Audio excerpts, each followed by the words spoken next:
हमारे चैनल विश्व गुरु को सब्सक्राइब करें और घंटी के बटन को भी दबाएं ताकि हर वीडियो मिले आपको सबसे पहले। अब ये सत्य ज्ञान है।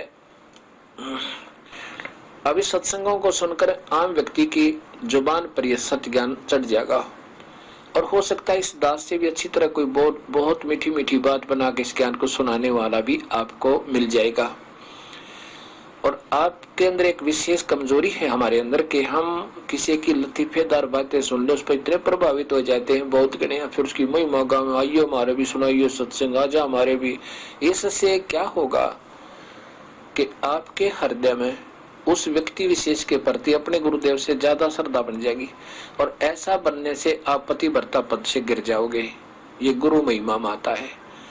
गुरु को तजा बजा जो आना था पशुआ को फोकट गया ना, उस वो आपको मीठी मीठी बातें बता सकता है इस ज्ञान के आधार पर दे कुछ नहीं सकता। जैसे प्रधानमंत्री या मुख्यमंत्री किसी विशेष स्थान पर जाते हैं, उनसे पहले वक्ता बहुत कुछ बोल देते हैं, ऐसा और जमीन आसमान मिला देते हैं, हमारी सरकार ये कर देगी, हम ये कर देंगे, लेकिन वो कर कुछ नहीं सकते। वो बोल सकते हैं। मुख्यमंत्री या प्रधानमंत्री आता है, दो शब्द कहता है कि तुम्हारा ये काम भी हो जाएगा, तुम्हारी सड़क भी बन जाएगी, तुम्हारा वाटर वर्क्स भी बन जाएगा, तुम्हारा स्कूल भी बच्चों का बन जाएगा। उसने इतना ही कहना, वो उसके शब्द में शक्ति है। और वो बोल रहे थे उनके शब्द में शक्ति नहीं है, वो नहीं कुछ कर सकते थे। ऐसे ही ये ज्ञान सुनाने वाले केवल व्यक्ति प्रभुता तो पा जाते हैं बोली समाज में, लेकिन इनके पास नाम देने का अधिकार है नहीं, शब्द शक्ति है नहीं, ये कुछ नहीं दे सकते। लेकिन हमारे अंदर एक विशेषता है या कमजोरी है, विशेष कमजोरी है।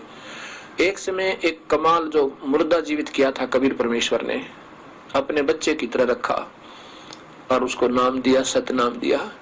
अब जवान बच्चा था, थोड़े से दिनों में सतगुरु की सुनकर बातों को, बड़े मीठी मीठी बातें लतीफेदार सुनावर, काफी संगत प्रभावित होगी और सब आकर कहें कि गुरुदेव बस कमाल तो आपको भी माफ करने वाला है, बहुत कमाल की बातें बताता है, बस हद कर रखी है उसने तो। कबीर साहब कहा करते थे, बातें बताना और बनाना ये कुछ और बात है, और समाधान नहीं है तो वो बातें व्यर्थ हैं, चाहे कितनी मीठी बनावे। और ये कह देना कि आपके तुल्य है या आपसे भी बढ़ गया है तो भी आप पतिव्रता पद से गिर गए, आपकी भावना गुरु से हट गई, आप नामहीन हो गए, आपका नाम समाप्त हुआ। इतना ही नाजुक नाता इस प्रभु की भक्ति का है। कबीर साहब ने उस कमाल को भी समझा कि नादान क्यों अपने कर्म बिगाड़े, तू अपनी भक्ति कर ले, ना गधा बना हो, ऊपर तेरे ऊपर कृपा हुई है प्रभु की, और अपनी भक्ति कर ले, इनको मत गुमराह करे। अब ये 2-4 बार सतगुरु ने उसको टोक दिया तो कमाल नाराज हो गया और जाकर के ना काफी दूर की तो और जाकर के कहीं पर अपना आश्रम बना लिया। क्यों, वो चेले चपटे जो गुरुदेव के थे वो उसके ऊपर प्रभावित हो गए थे, उसकी मीठी मीठी बातें सुनकर कि आप वहां आश्रम बना लो, अलग से रहा करो। आश्रम बना लिया, कमाल गुरुद्रोही हो गया। और गरीबदास जी कहते हैं, गुरुद्रोही की पैड़ पैजे पग आवे वीर, 84 निश्चय पड़े नु सतगुरु कहे कबीर। पूरे संत परमात्मा तुल कबीर परमेश्वर ने छोड़ कर गुरुद्रोही हो जाना, गुरु से दुश्मनी कर लेना, बराबर में आश्रम बना लेना है, ऐसे ऐसे करना, ये गुरुद्रोही कहलाता है, गुरु की निंदा करना। तो वहां आश्रम बना लिया और ये हमारे जैसे भोले भगत मूड और कमाल था चतुर प्राणी, बातें वही बतावा लेकिन ज्ञान उसके पास नाम देने का आदेश था कोई नहीं। तो यहाँ ने कहा कि चतुर प्राणी चोर हैं, ये मूड मुग्ध है ठोठ, और संतों के निकाम की इनके देगल जोट। इतने सत्संग सुनकर फिर भी आन संत से भगत से प्रभावित होते हैं तो उनको कोई ज्ञान नहीं, उनका पल्ला वो तो मूड है, और वो मूड उन नादान नीचों जैसे ही है, कमाल जैसे होंगे, और उनके पीछे पड़े रहो और जाओ नरक में दोनों। अब कमाल वहां आश्रम बना कर रहने लगा, खूब मीठी मीठी बातें सुनावे। वो जो श्रोतागण थे बहुत गुण आने लगे, आश्रम भर जावे, सत्संग सुनावे हर हफ्ते में एक दिन। अब क्या हुआ, कुछ दिनों के बाद उन श्रोता गुणों का नुकसान होने लगे, क्योंकि परमात्मा ने जो सहारा दे रखा था वो वापस कर दिया, कनेक्शन डिस्कनेक्ट हुआ, बिजली आई नहीं, पावर नहीं आई, तो पंखे चलने बंद हो गए, तो उनको सुविधा समाप्त हुई। कुछ दिनों में उनकी वह सब हानियां होने लगी। अब आपको कितने ही मीठी बात बताता हो कोई और एक नुकसान हो जावे, आपने उस संत की बात कति नहीं सुनावे, दोबारा नहीं जा सकते वहां पे। तो ऐसा ही पहले तो मीठी मीठी बातें अच्छी लगे थी, क्योंकि अच्छा सुरीली आवाज थी, जवान लड़का था, खूब बोल बोल को सुनाओ था। थोड़े से दिनों में वहां पर 5 व्यक्ति जान लग गए। अब कमाल ने सोचा भाई की बात हुई, कोई भी नहीं आता। तो उसने क्या किया कि गुरुदेव का भंडारा करेंगे, कबीर साहब की कहते वर्षगांठ बनाएंगे, जन्मदिन, ये उसने समय निहित कर दिया और जगह जगह प्रचार कर दिया। तो सोचा गांव में बहुत कुछ कहा। तो वो निश्चित जब दिन आया, सबको कहा कि सब दूध देकर जाना नगर निवासियों को, और खीर बनाएंगे, भंडारा करेंगे साहिब के नाम पे। अब उस नगरी वालों में कबीर साहब की कृपा से ऐसी चेतावनी, अंदर से ऐसी धारणा भर दी कबीर साहब ने कि हर व्यक्ति, क्योंकि जून का महीना कबीर साहब की जयंती जून में आवे, जेठ में, उसमें दूध भी पशुओं के नीचे बहुत कम हो जाता है, बहुत कम दूध वाले पशु दूध देते हैं।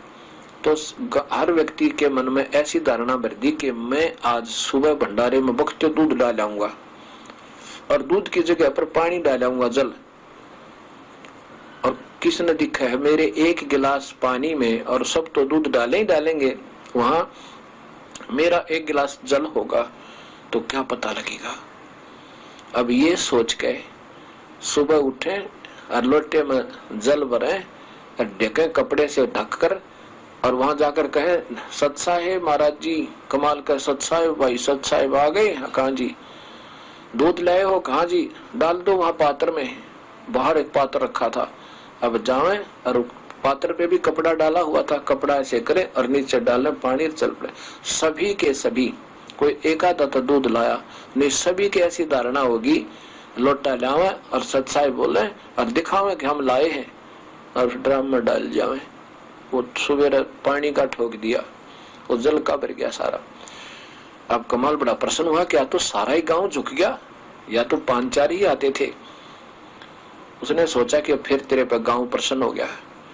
अपने जो रहा करते आश्रम में चेले चपटे, उन तो बोला कि अभी बना लो, आज तो खीर और दूध खूब ठाठम ठाठ हो गए। अब उन शिष्यों ने, वहां के सेवकों ने उठाकर देखा, वो पर्दा उस मटके का, उस पात्र का, उस ड्राम का जिसमें दूध डाल रहा था सारा गांव, वो तो पानी का भरा। कमाल से कहा शिष्यों ने, सेवकों ने, कि महाराज जी तो दूध नहीं, वो तो सारा गांव पानी से भर गया। उसने, कमाल ने देखा, कमाल है, ऐसी बात थोड़ी हो सकती है। देखा तो वो पानी ही पानी था। इतना शर्मिंदा हुआ, वहां से रात को उस आश्रम न छोड़कर ना जाने कहां मरा जा गए। ऐसे कहते हैं, गुरुद्रोही की पैड़ पे जय पगावे वीर, वो 84 निश्चय पड़े नो सतगुरु कहे कबीर। गरीबदास जी कहते हैं कि ये चातुर प्राणी चोर हैं, ये मीठी मीठी बात बनाने वाले बात वही बता रहे हैं, लेकिन उनके पास नाम देने का आदेश नहीं है, तो जीवन खो रहे हैं। ऐसे ये गुरुद्रोही जो होते हैं, गुरु जी से अलग होकर के उन अपने भोली आत्माओं को गुमराह जरूर कर लेते हैं अपनी मीठी बात बना के, और वो अनजान लोग कहेंगे गुरु से भी अच्छा है तो बहुत अच्छी बातें बताता है, तो इतने में भी बात बिगड़ जाती है। गुरु को तजा बजा जो नाता पशुआ को फोकट गया ना। उसके लिए कवि गरीबदास जी कहते हैं कि ये चातुर प्राणी चोर है, विचक्षण है। ये चतुर प्राणी दिखे सियाने पर वस्तु नहीं, न उनके पास नाम देने का आदेश और न ही वो सत्य ज्ञान है। चोर है मूड मुग्ध है ठोठ, जो इतने सत्संग सुनकर भी उनके पीछे लगे, वह कहते हैं ठोठ। तो संतों के नहीं काम के, उनके दे गलजोट। वह उनके साथ, उन विचक्षण चतुर प्राणियों के साथ ही मरने योग्य हैं, जो इतना सत्संग सुनकर भी उनकी बातों में फंस जाते हैं। ऐसा कहा।